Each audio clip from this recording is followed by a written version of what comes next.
Electrical safety অফিসের সব থেকে বড় ব্যাপার ইলেকট্রিক্যাল সেফটি। এবার সেই ইলেকট্রিক্যাল সেফটির জন্য ইলেকট্রিক্যাল শকস হতে পারে, ইলেকট্রিক্যাল বার্নস হতে পারে। সেটার জন্য যদি আমাদের অফিসে কোনো ধরনের সমস্যা হয়, তৎক্ষণাৎ যে ইলেকট্রিশিয়ান রয়েছে বা যে প্রপার ট্রেন্ড পার্সন রয়েছে তাকে ইনফর্ম অবশ্যই করা উচিত।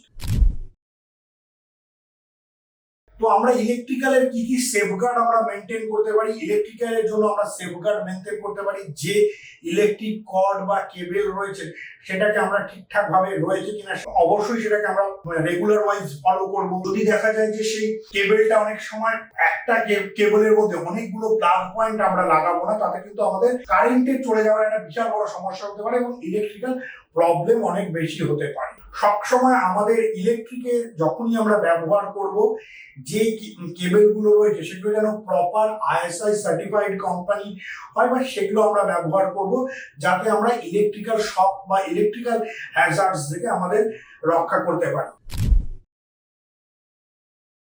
এবার আমরা আসছি ব্যাক ইনজুরিজ। একটা অনেক সময় আমাদের অফিসের ক্ষেত্রে একটা বড় সমস্যা দেখা যায় ব্যাক ইনজুরিজ। আমরা কি করে থাকি, আমাদের অজ্ঞতার বশে আমরা মাঝে সাঝে বিভিন্ন ধরনের ভারী জিনিসপত্র নিজেরা তুলে নিই।